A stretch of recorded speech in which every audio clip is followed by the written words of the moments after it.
This message is a continuation of the previous tape. That men live in a certain way. Talk about persons, things, or events which transcend the physical world must be forbidden. Such talk must not even be countenanced as meaningful. On the other hand, the Christian, as I've indicated, also has convictions about the nature of reality. God is the Spirit who created the world. And in terms of that view of reality, men are obliged to live and speak in a certain way. They're to offer praise to their Maker for all things, not talking as though there is anything more certain or more authoritative than Him. So the positivist has one view of reality and an ethic that goes with it that controls his speaking. The Christian has another view of reality and an ethic that goes with it that controls his speaking. The logical positivist and the Christian both have worldviews, to put it briefly. Just a hint for those of you who are lost. I'm at level 2 in the checklist. I'm just trying to show people, look, we both got worldviews here. Notice that? You got a certain view, that controls your speech. I have a certain view, that controls my speech. Now, is it possible that the verification principle could disqualify the meaningfulness of the Christian's worldview as a worldview and not do equal damage to the positivist worldview as a worldview as well? The sauce for the goose, the sauce for the gander. Now we're doing internal critique at the coherence level. If you really do hold to this principle, then haven't you refuted yourself? As strictly empirical as the logical positivist may wish to be, that is, wanting to stick close to observational particulars, even he cannot escape using philosophical notions or abstract principles in his reasoning and theorizing. The key component in the verificationist challenge to religious language was, naturally enough, the verification principle itself.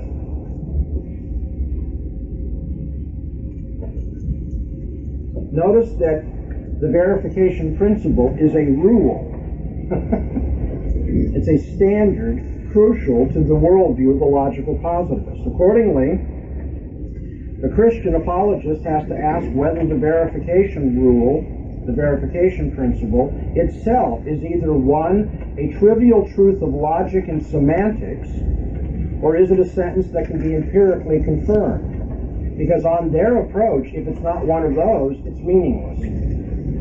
Clearly the answer is no to both of the options, in which case the verificationalist challenge to Christianity undermines itself. If it undermines anything, it destroys itself.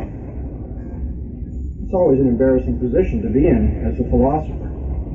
If my approach is functional and successful at all, it's successful at destroying my approach. Yes, sir, to save this village, we had to destroy it.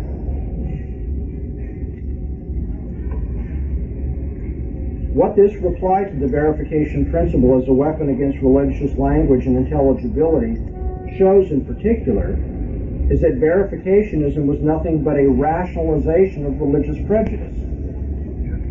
And this prejudice against God talk was so openly foolish that it self-destructed. It ruled out its own meaningfulness along the way of trying to say Christians can't be speaking meaningfully. And none of what I've said can you find quote-unquote in the Bible, but isn't this what Paul was saying? Professing themselves to be wise, they became fools. Well, let's talk about the dedicated faith of the positivist here now. Let's go a little bit further.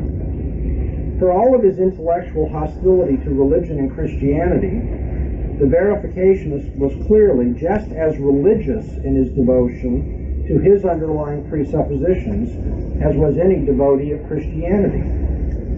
For logical positivism, the practice of natural science with its impressive results was perfectly acceptable just the way it is. Its authority and supremacy were taken for granted, in the same way that the Christian takes the Bible's ultimate authority for granted. Natural science did not call for critical appraisal and possible correction or reform any more than the Christian thinks the Bible has its errors to be rectified. What I'm getting at here is logical positivists They just assume there's no problems in our system. It's the ultimate authority, so it can't have any problems. Well, as a Christian, that's the way I proceed too. I say, well, my system is ultimate authority, so I'm not worried about correcting its errors. I don't think it has any. Instead, according to logical positivism, the only thing natural science required was to have its empirical basis elucidated. And that's what the verification principle was an attempt to do. Likewise, the Christian simply feels the Bible needs to be elucidated and explained, where its value and truth should be obvious to any honest hearer. I don't think there's any defects in the Bible I need to go and shore up. I simply need to explain the Bible. Logical positivists said there's no defects in science. All we need to do is explain the logic of science. Logical positivism was, ironically then, very much like a religious faith, a faith in natural science. We might call it scientism. This became very apparent when the positivist attempt to elucidate the strictly empirical foundation of natural science came to grief over the self-refuting character of the verification principle. Now, we all want to be open-minded, reasonable men, right? What should the positivist have done when his esteemed verification principle was utterly obliterated by self-refutation? Well, he should have given up his positivism, right? Hey, guess what? He didn't. When the elucidation failed, the logical positivist did not relinquish his original faith in natural science at all. He acted like a true believer. He held on to that commitment to science regardless of its philosophical problems. I want you to feel the irony of that, because over and over again, that's what is said about us. We're true believers. Even though we have these problems with our faith, we hold on to it tenaciously. Yeah, and so do you, Mr. Positivist. Of course, this dedicated faith of the logical positivist in natural science had not been acquired through the rigorous application of anything like the scientific method. Commitment to the foremost authority of natural science was not itself scientifically founded. It was a personal leap of faith. I know that professors in the university are not going to come before their classes and openly admit this. Why do people who are religiously dedicated to natural science religiously dedicated? Is it because they rigorously proved that dedication from science? No, it usually arises either from impressive results that they've seen in science, and so they say, boy, that's the sort of thing I want to give my life to. Or it comes from a kind of hostility to things which are not scientific, like religion, and so I'm going to give my life to science.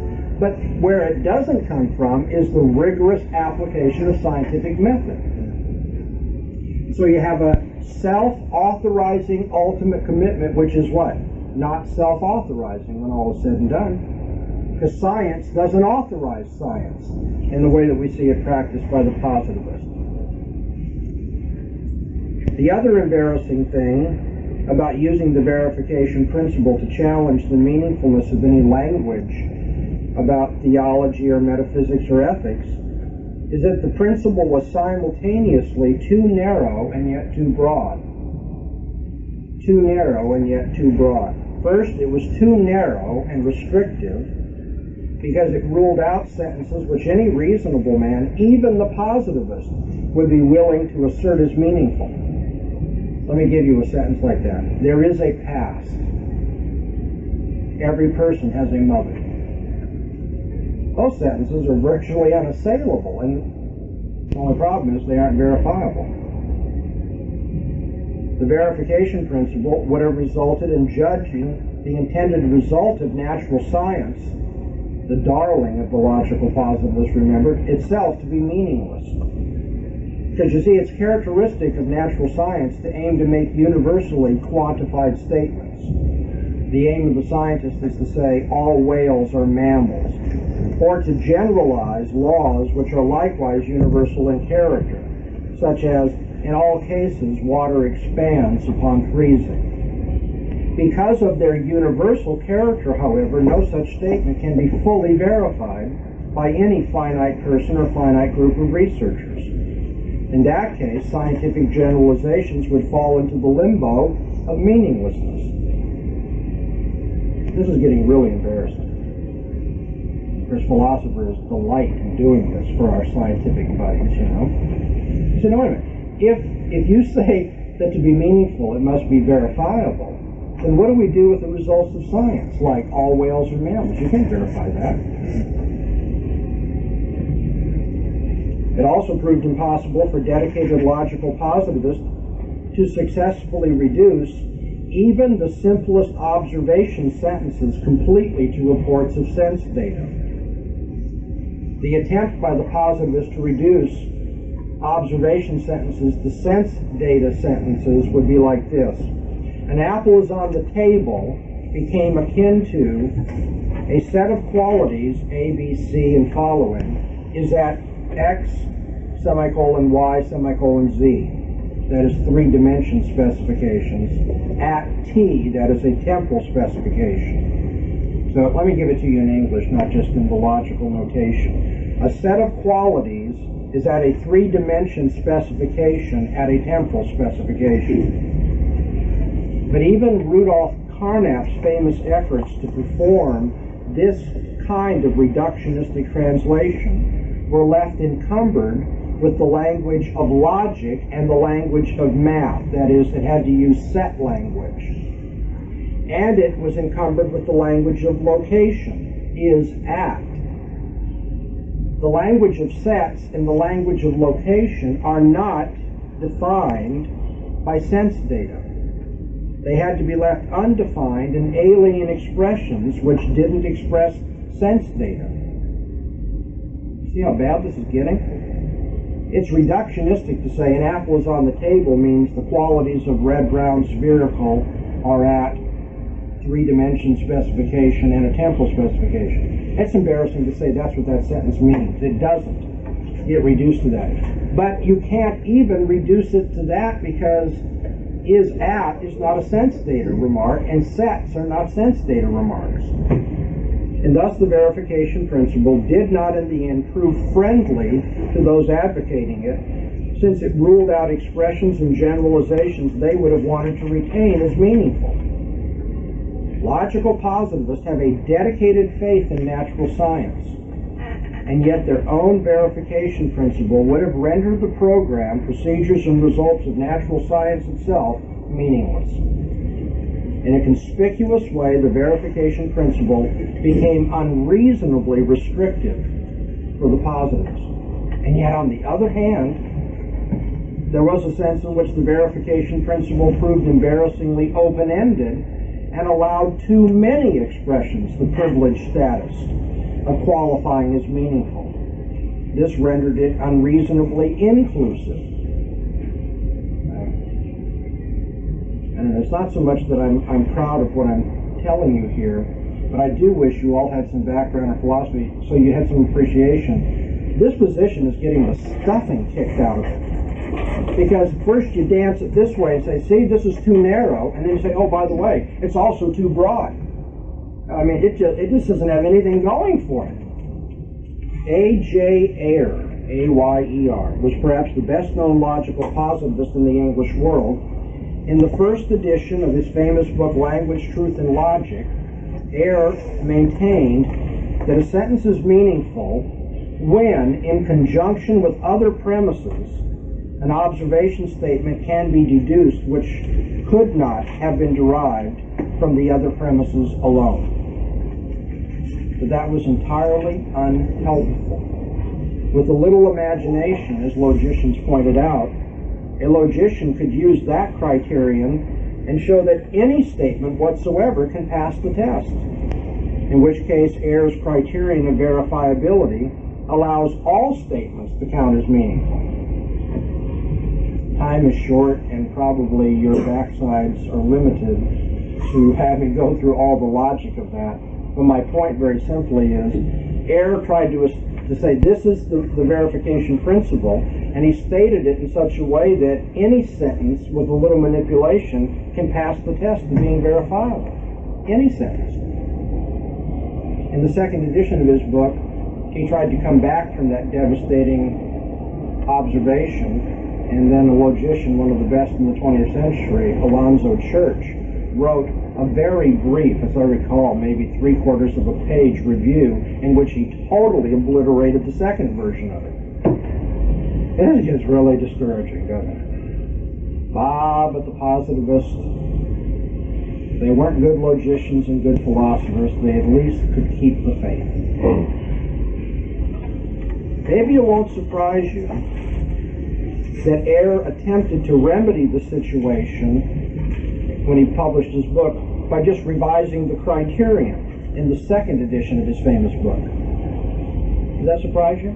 One might have thought, well, being the objective, neutral scholar that he was, since his criterion was refuted, he would have said, oh, I was wrong. Well, what? He already has mind made up as to what? What are the good apples and what are the bad apples? Now I go all the way back to the first day and remind you. He already had an idea of what he wanted his apple sorting machine to work like. And so he was going to fix the machine, his method. He was going to fix the machine to make sure the apples he wanted rejected were going to be rejected. He didn't just give up the machine. No one is neutral about their methodology. And so, as you see, the positivists, they too keep the faith. And here I have a short discussion of his revision and how it's refuted. And all I want to point out is that verificationism simply couldn't state its own principle cogently. The verification principle of cognitive meaningfulness was self-defeating. It could never pass its own test. It was never self-authorizing. It was always self-refuting. You say, okay, well, that's got to be the end of any attack on the meaningfulness of religious language, right?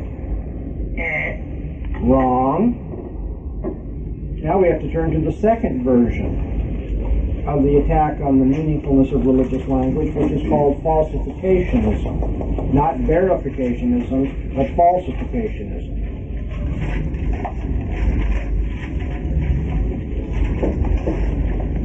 The second way in which unbelieving philosophers have attempted to criticize the meaningfulness of religious language in the 20th century is called falsificationism. The falsificationists were dedicated to the authority of natural science, just like the logical positivists, their brothers. However, the falsificationists were painfully aware of the failure of the logical positivists to formulate cogently or save themselves from the fatal application of the verification principle of meaning. And yet they wanted to guard the honorific position of natural science, and they wanted to distinguish it clearly from disreputable ways of thinking like superstition, magic, and religion. The language of religion, according to the falsificationists, does not belong to the domain of genuine science. Science is tied to an empirical basis or procedural commitment, which does not characterize religion. Upon analysis, the falsificationists said, the religious talk of believers is ultimately meaningless. Sounds familiar, eh? So, let's see if we can go another round of this dance. For the falsification, what makes genuine science scientific is that the theories which it will affirm are in principle falsifiable by means of empirical methods. This is a necessary condition for a truly scientific approach to what rational men will believe. Accordingly, if some theory or claim is not empirically falsifiable, notice not falsified, but open to falsification by empirical means, that defect alone is sufficient to dismiss it as being cognitively meaningless. A meaningful claim in science must be, according to the falsificationist, subject to refutation in theory. It doesn't mean the scientific claims must be refuted to be scientific. That would make all scientific claims false by definition, right? But it must be that they are refutable in some conceivable circumstance.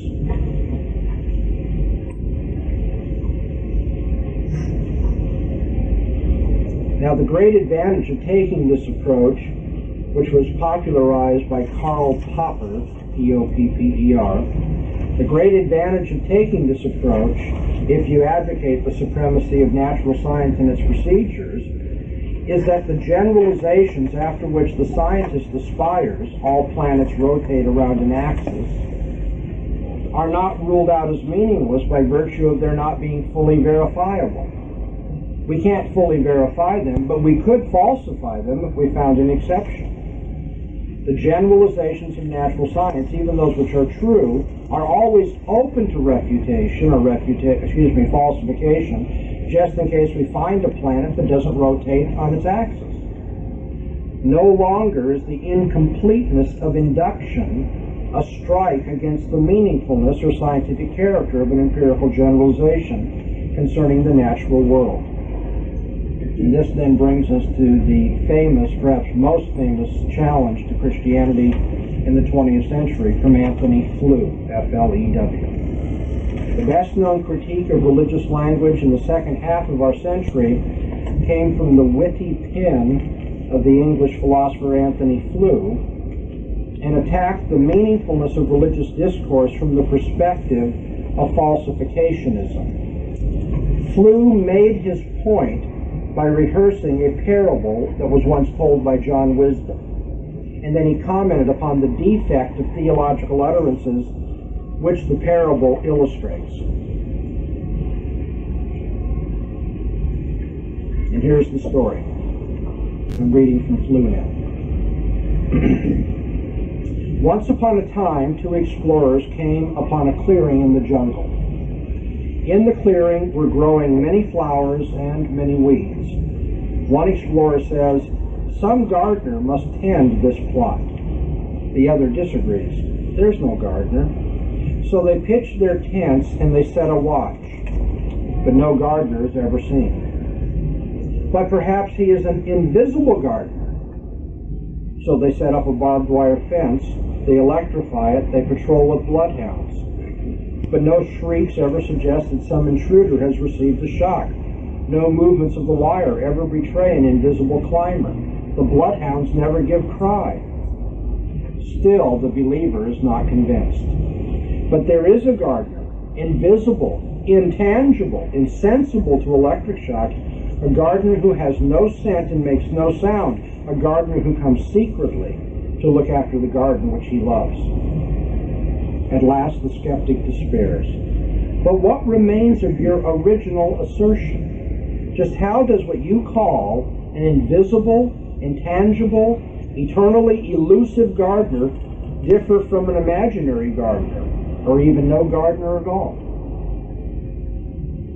Having told that story, Flew continued with his commentary in very sharp criticism of religious language. Flew says, "Someone may dissipate his assertion completely without noticing that he has done so. A fine, brash hypothesis may thus be killed by inches, the death by 1,000 qualifications. And in this, it seems to me, lies the peculiar danger, the endemic evil of theological utterance. For if the utterance is indeed an assertion, it will necessarily be equivalent to a denial of the negation of that assertion. And anything which would count against the assertion, or which would induce the speaker to withdraw it and to admit that it had been mistaken, must be part of, or the whole of, the meaning of the negation of that assertion. And if there is nothing which a putative assertion denies, then there is nothing which it asserts either. And so it is not really an assertion."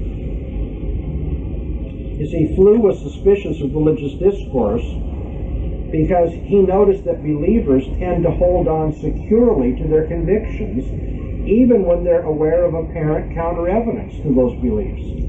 They qualify and defend, then qualify and defend some more. It begins to look as though they guard their theological claims against any and all objections or rebuttals.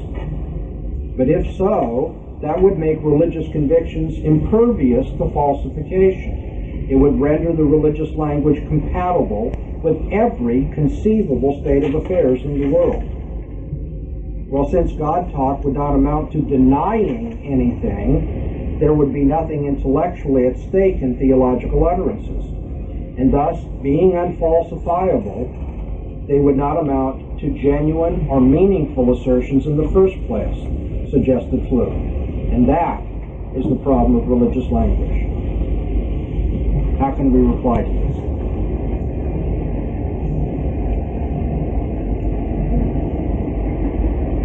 Well, I have an opening question.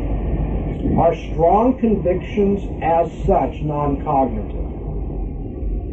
Are strong convictions as such non-cognitive? Many subsequent writers who have reflected on Flew's criticism of the meaningfulness of religious discourse have observed in one way or another that he failed to distinguish adequately between a proposition logically resisting falsification and a person who believes that proposition psychologically resisting its falsification. I'll say that again.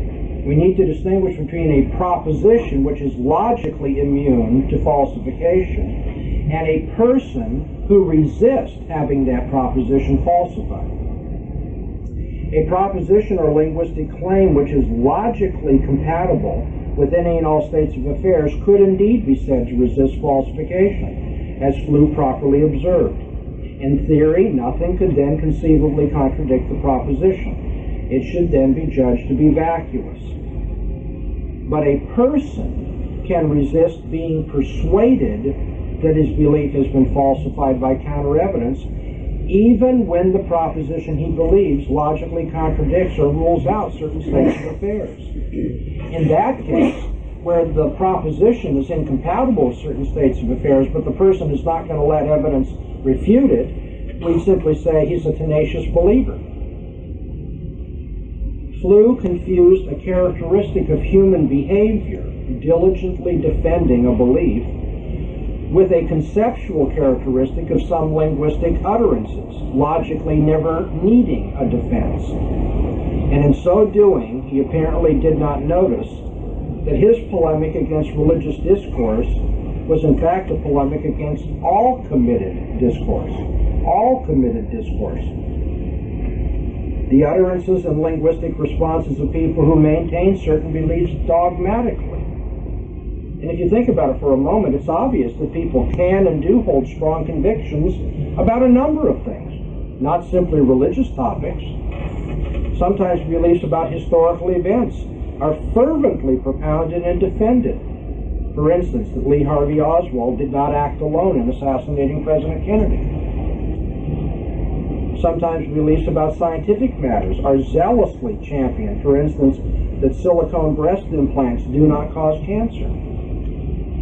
Just about any kind of belief can be held tenaciously and defended at great lengths, from auto mechanics to family honor.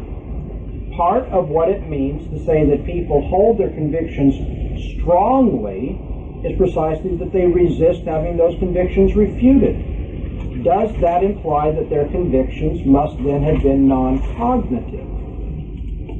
Now then, scientists often display intellectual stubbornness with respect to their theories about the natural world, don't they?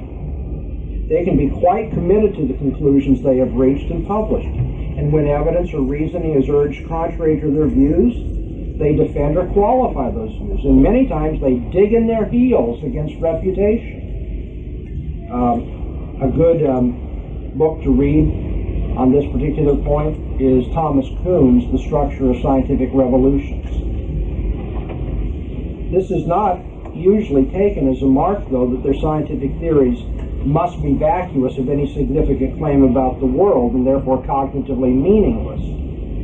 It is usually just taken as a mark of a deep-seated belief about which they are strongly persuaded. The logical status of the belief in question is not affected by the personal demeanor of the individual propounding or defending it. Now, since natural scientists, and anybody who has strong convictions about anything at all, behave the very same way that religious believers do, then Flew's criticism of the cognitive meaningfulness of religious language would, in all fairness, need to be applied to the language of natural science as well. Oops. sauce for the goose is sauce for the gander. Scientific discourse, which resists refutation, as it often does, would have to be consigned to the status of cognitive meaninglessness by Flew. But that's not what Flew intended to accomplish, not at all. So what have we done? Answer the fool according to his folly, lest he be wise in his own conceit. Okay? So, Mr. Fool, explain to me your philosophy, and then take his philosophy to where it leads him. Expose the foolishness of his position. Indeed, in terms of any subject matter at all, the only meaningful discourse, if you were to follow Flew's folly, would be the discourse of those who are tentative, doubtful, or unsure of themselves. And that's certainly an unreasonable assessment. Okay, I'd like to say a bit more about this when we come back from the 2-minute break. Okay, let's look further at this commentary on the parable offered by Anthony Flew of the Invisible Gardener. I think Anthony Flew's commentary on the parable gains. I'm suggesting when people read this, they say, wow, this is pretty strong stuff. But that's because one of the things they've assumed, and you've already seen from our epistemological lectures a few days ago that it's wrong, but one of the things people assume is that beliefs are accepted or rejected against the empirical evidence on a one-by-one fashion. It's thought erroneously that we observationally test and rationally evaluate only one individual belief at a time. Supposedly, the scientifically directed scholar takes a single proposition as isolated from every other proposition he would assert to be true, and then compares it to the empirical evidence which is available, as though the relevance and strength of such evidence are independently and indisputably established in advance. This, however, is not at all an accurate description of the way people actually come to beliefs or test them against the empirical evidence. Moreover, from a conceptual standpoint, the picture of one-by-one scrutinizing of beliefs for empirical falsification is entirely artificial and impossible.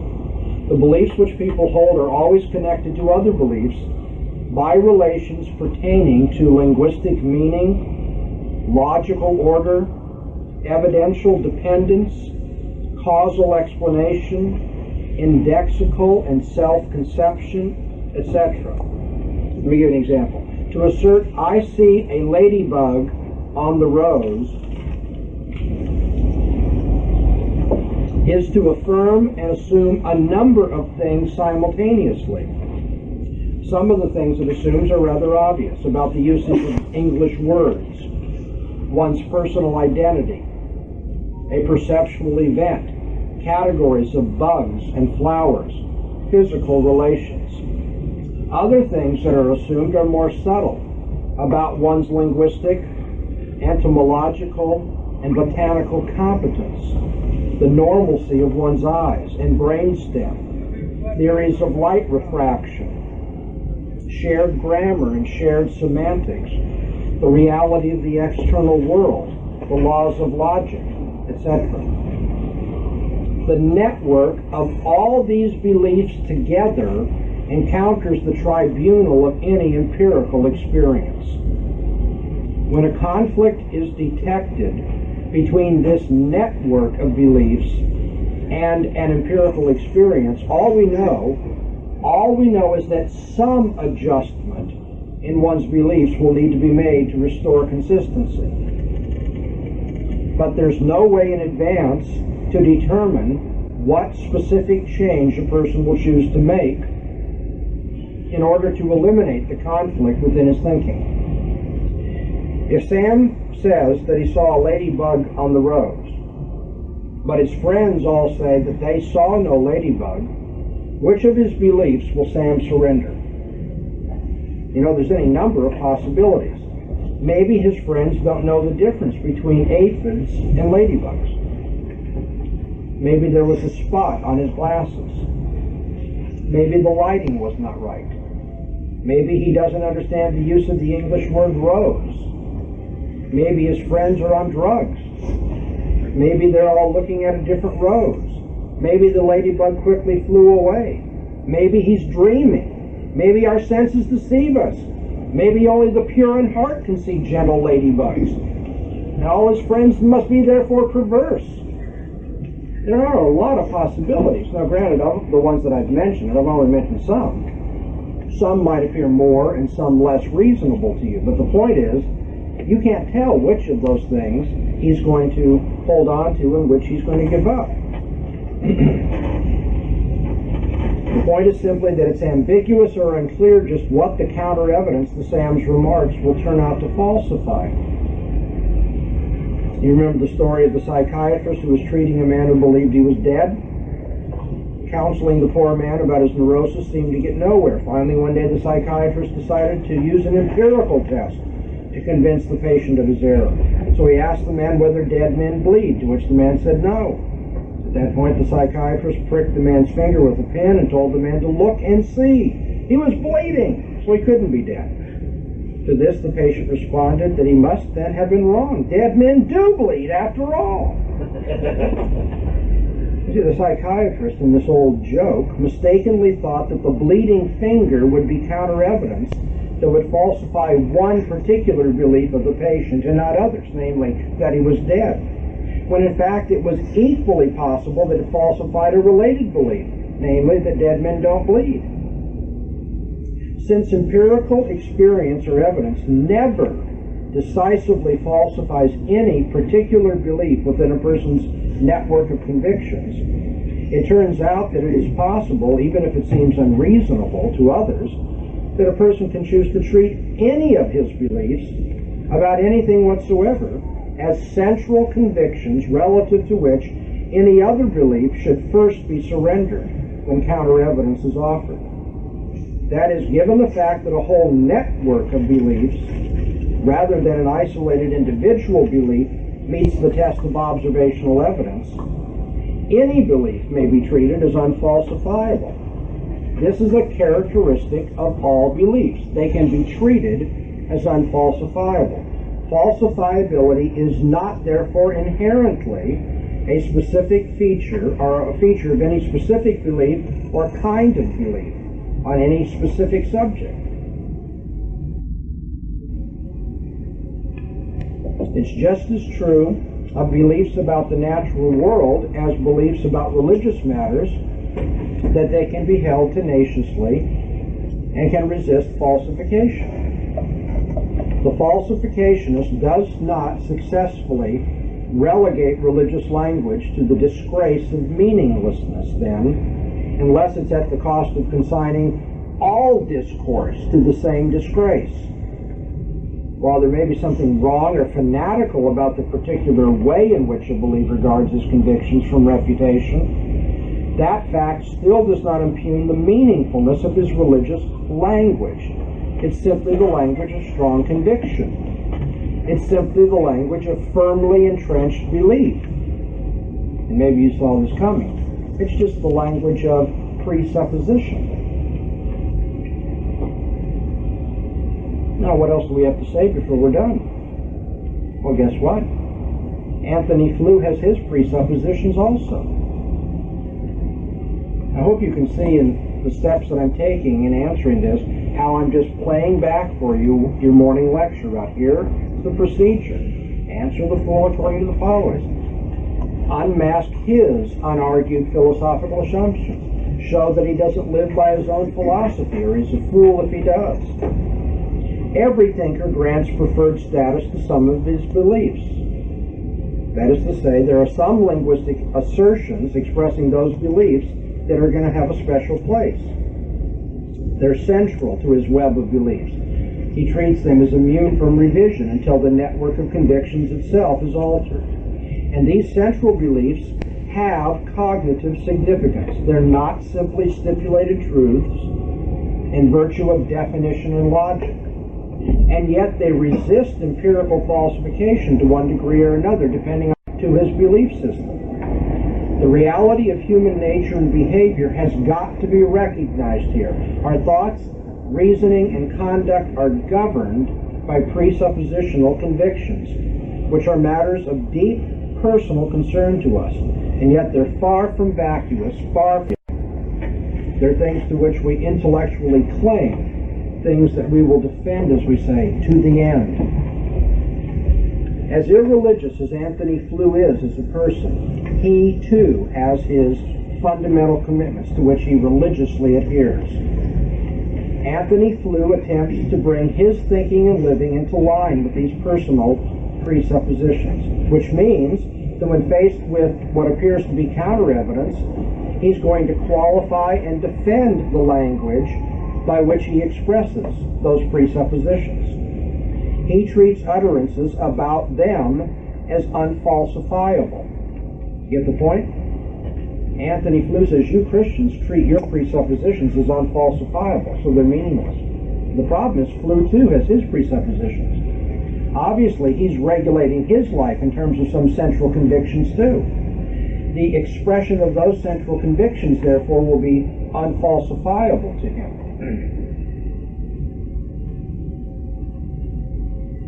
John Frame once put it this way in replying to Flew: both Flew and the Christian are in the same boat. That's right. Each have their presuppositions for which they believe there is extensive evidence, and each would make extensive changes within their respective systems of thought to guard those presuppositions, those heart commitments, those life-governing convictions, to guard them from refutation. And so Frame illustrates this by means of a very clever parody which reverses the point of Flew's famous parable. And so now let me tell you my story over again. This is from John Frame. Once upon a time, two explorers came upon a clearing in the jungle. A man was there pulling weeds, applying fertilizer, trimming branches. The man turned to the explorers and introduced himself as the royal gardener. One explorer shook his hand and exchanged pleasantries. The other ignored the gardener and turned away. There can be no gardener in this part of the jungle, he said. This must be some trick. So they pitched camp. Every day the gardener arrives, tends the plot. Soon the plot is bursting with perfectly arranged blooms. He's only doing it because we're here, to fool us into thinking this is a royal garden. The gardener takes them to a royal palace, introduces the explorers to a score of officials who verify the gardener's status. Then the skeptic tries a last resort. Our senses are deceiving us. There is no gardener, no blooms, no palace, no officials. It's still a hoax. Finally, the believer despairs. For what remains of your original assertion? Just how does this mirage, as you call it, differ from a real gardener? Like the challenge of the logical positivist, Flew's falsificationist challenge to the cognitive meaningfulness of religious language was just a failure. In attempting to discredit the worldview of Christian faith, he ended up discrediting the meaningfulness of all language, including the language of science, and discourse about his own most cherished convictions. Ah yes, self-refutation is the most painful refutation of all. It's when you do yourself in that it really hurts. And so I can conclude our practice of apologetics in the philosophical arena. I don't think anybody will accuse me of having taken the easy course here. This is the central problem in the philosophy of religion, at least it has been for at least 30 years in the late 20th century. The allegation of problems with the meaningfulness of religious language, which have been advanced by both the verificationist and the falsificationist in this century, have disclosed rather by analysis the religious prejudices and the incoherence and inconsistencies of Christianity's critics. And those who are prejudiced and incoherent are in no position to attack our worldview. By analysis, the religious prejudices and the incoherence and inconsistencies of Christianity's critics. And those who are prejudiced and incoherent are in no position to attack our worldview. This recording is distributed by Covenant Media Foundation, a non-profit educational organization. Unauthorized reproduction of this tape is strictly prohibited. A free catalog of the Foundation's tapes and articles is available by calling 1-800-553-3938.